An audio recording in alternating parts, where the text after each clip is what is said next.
Hello and welcome to Empowered to Thrive. I'm your host, Corrine Powell. I'm so glad you're here. No matter what type of day you're having, you're always welcome. I like having you around. This space is especially designed for the person who goes about life focused on everyone else while neglecting their own needs. The person who says yes when inwardly they want to say no. The person who is frustrated at all they do because they don't receive much in return. If that's you, I'm going to put out some great ideas on how you can change those patterns and get unstuck. Life isn't meant to be tolerated. It should be enjoyed. So let's get to it.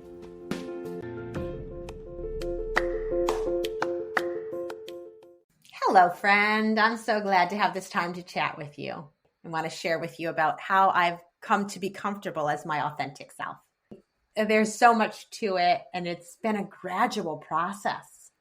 If you feel like you don't know who you are, you don't know your likes and dislikes, you don't show up in relationships and really share your needs, you just meet the needs of other people, you're a great listener, but people may not really know who you are, what type of day you're having, what you would want to do, then you too can get to the place where all that feels more comfortable, where it's easier to be honest about how you're really doing, where you're able to share your likes and dislikes. You're able to say when someone suggests a meeting point, you know what, could we actually meet up here instead? Instead of just accommodating, you recognize they care about me, and it's even if they didn't, it would still be all right to express my desires. And the gradual process looked like always doing the uncomfortable thing. People will say to me about certain parts of my life, you do that so easily. You're so natural at that. And they talk about how afraid they are. And I always want people to know I didn't come to doing this so naturally because it was always easy. I came to doing it so naturally because I practiced when it was hard, when it was scary as shit. And over time, it did get more comfortable. It did get easier because the intrusive thoughts got quieter and quieter. The voices of shame became less and less.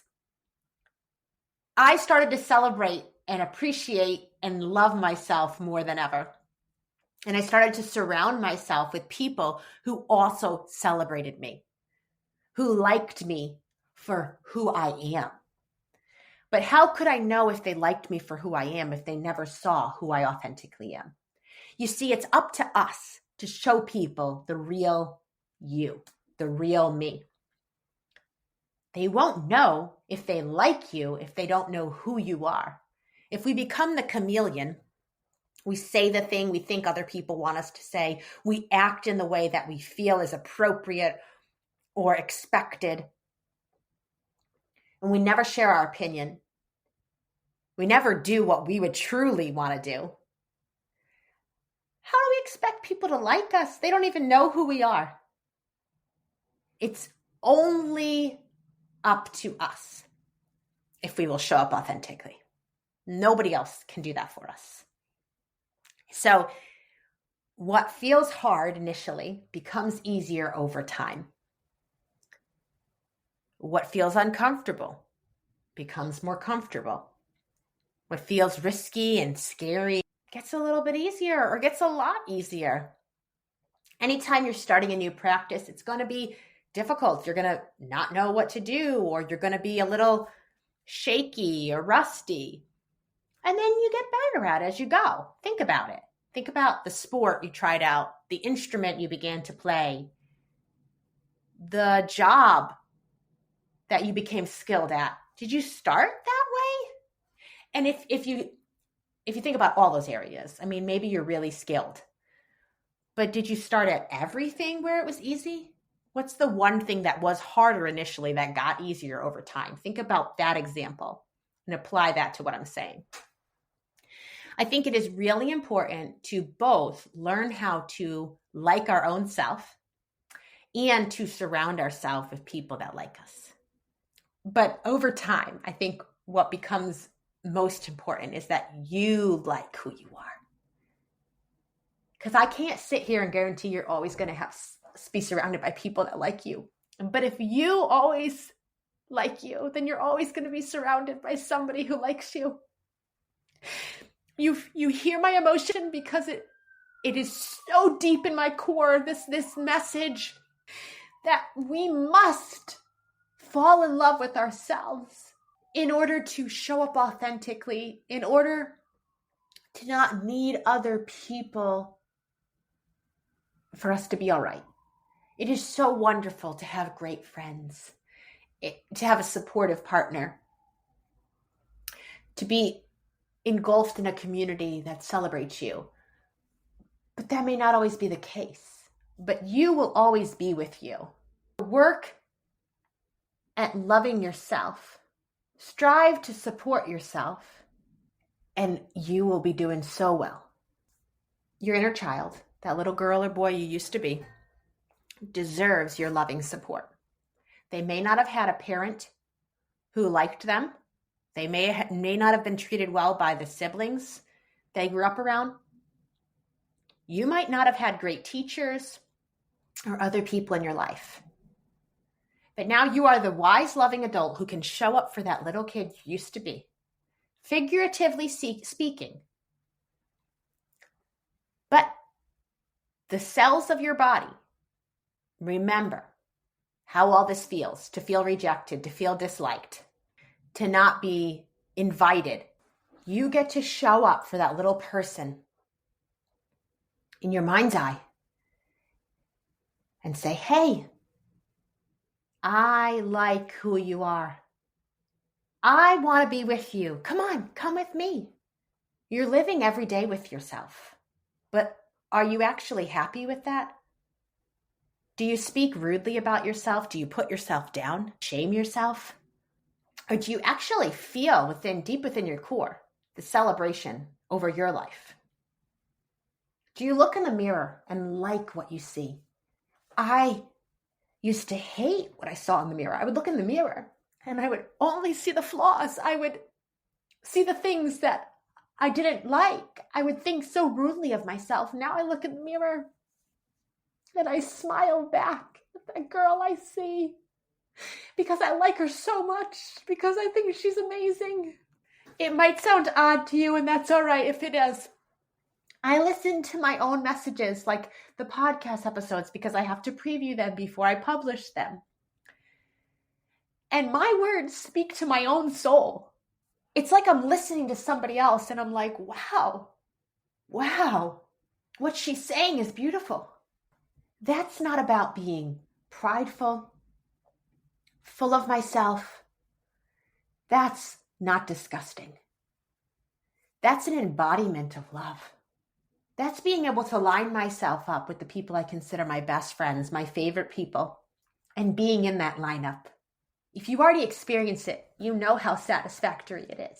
If you don't yet know that, I want to encourage you that you can, because I know what it's like to hate that image in the mirror, and I know what it's like to love that image in the mirror. So if I can experience it, so can you. Do you want it? Are you willing to do the inner work to get there? Because if you are, I'm ready to help you. There's some really practical things we'll do. There's other things we'll do that might feel less practical, but just as important. And embracing yourself means you can show up authentically, giving other people the chance to embrace you as well. And when they reject you, it hurts, but it doesn't hurt as badly because you're not rejecting yourself alongside of them. You accept yourself. So you get to be the kind friend who comes alongside the person who's rejected. And you come with empathy and care. And that makes a world of difference. So what do you say? Do you want to grow in this place of self-love? Live supporting yourself more. Like the image you see in the mirror. If you say yes, Corinne, yes, I do. then reach out, go to my website, changeradically.com, book a free discovery call with me, and we can chat about how I can come alongside you and support you, because I want this for you as well. I know how good it feels to live in this place, and I know how hard it was to live where I previously lived. I want you to be able to love the life you're living, love the person you see when you look in the mirror. I'm rooting for you. I celebrate you. I like who you are. Try me. I've heard from thousands of people where they share their deepest secrets. They share the things about themselves that they feel shame around. And I'm able to still look at them and see the goodness about them. I see their true self. I'm able to look at them and like the person I see, even knowing what they shared with me and understanding that's part of their story. That's part of their life as well. If you're thinking, I don't know, Corrine, you got to give it a try. It'll be only then that you'll know whether it's the case for you. But I sit here confident. I celebrate you. I like the person you are.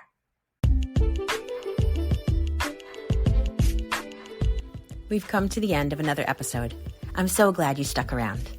As you consider what you've heard, what's the one thing that especially resonated with you?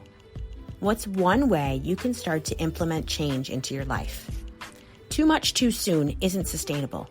Start small and go slow. Consistency is key. If you appreciate what you're hearing on Empowered to Thrive, would you kindly leave me a review and rate my podcast? It helps a lot. I hope you'll share the episode with a friend and come back next week. And don't forget, I'm so glad you're alive.